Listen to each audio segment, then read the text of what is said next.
গাজীপুর এবং জামালপুর ভ্রমণের উদ্দেশ্যে ব্যাগ কাপড় গুছিয়ে বেরিয়ে পড়ি বাসা থেকে।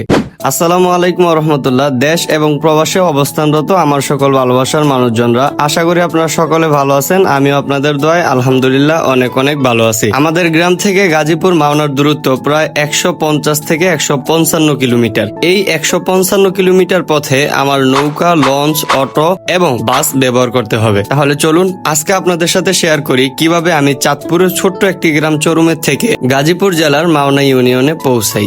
সকাল 8টা 30 মিনিটে বাসা থেকে বেরিয়ে পড়ি ব্যাগ কাপড় গুছিয়ে। আমাদের গ্রাম থেকে লঞ্চ ছাড়ার সময় 8টা 40 থেকে 8টা 45 এর মধ্যে। দেন প্রথমে আমি আমাদের নৌকায় করে চলে আসলাম লঞ্চে ওঠার জন্য। লঞ্চে ওঠার পর গ্রামের কিছু দৃশ্য ক্যামেরাবন্দি করলাম। আজকে লঞ্চে আমার গল্পের সঙ্গী হিসাবে ছিল পাশের এলাকার এক বড় ভাই এবং আমাদের এলাকার এক ছোট ভাই। তাদের সাথে গল্প করতে করতে আজকের সারাটি পথ পাড়ি জমাবো ইনশাল্লাহ।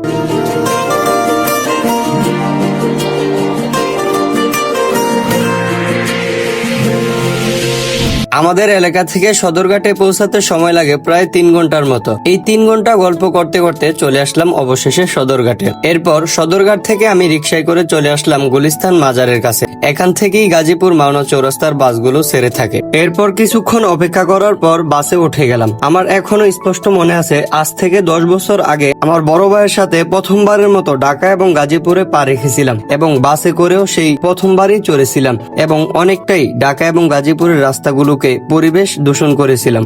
কিসের কথা বলছি বুঝতে পারছেন তো? হঠাৎ বাসে উঠলে সবার ক্ষেত্রেই মনে হয় এরকমটা হয়ে থাকে, কিন্তু এখন ঘন্টার পর ঘন্টা বাসে থাকলেও তেমন বেশি খারাপ লাগে না। ওই যে মানুষ হচ্ছে অভ্যাসের দাস। যাই হোক, গাজীপুরের কার কাছে কোন জিনিসটা ভালো লাগে তা আমি জানি না, কিন্তু রাস্তার দুই পাশে সারিবদ্ধভাবে এত সুন্দর গাছ এবং দুই রাস্তার মাঝখানে গাছগুলোতে ফুল ফুটে রয়েছে, আমার কাছে কিন্তু এই দৃশ্যটা খুবই সুন্দর লাগে। গুলিস্তান থেকে মাওনা চৌরাস্তায় পৌঁছাতে প্রায় 3 ঘন্টা থেকে 3.5 ঘন্টা সময় কেটে যায়। দেন আমি অবশেষে মাওনা চৌরাস্তায় পৌঁছে গেলাম। এখান থেকে অটো বা রিক্সায় করে করইতলা নামক একটি গ্রামে যাইতে হবে। মূলত এখানে আপুর বাসা, আর 10টা না 5টা না একটি মাত্র বোন, তার বাসায় আসবো গ্রাম থেকে। শাকসবজি তো অবশ্যই আনতে হবে। তবে আমি একটা বিষয় খেয়াল করেছি, আমাদের বাসা থেকে যে কেউ আপুর বাসায় আসুক, তারা আসার সময় তেমন কিছু আনেন, কিন্তু আমি যখন একটু বাপসাপ নিয়ে আসতে চাই তখন আমারে হুদাই 2-3টা ব্যাগ ধরায় দেয়। যাজ্ঞা, আমি আর অভিশাপ দিলাম না। এরপর রিক্সায় করে আপুর বাসার কাছাকাছি চলে আসলাম। অন্যান্য সময় বাগিনা বাগিনী বাসায় থাকে, আমার কথার শব্দ পাইলে এগিয়ে আনার জন্য দৌড় মারে, কিন্তু আজকে বাগিনা বাগিনী দুজনই মাদ্রাসায় ছিল।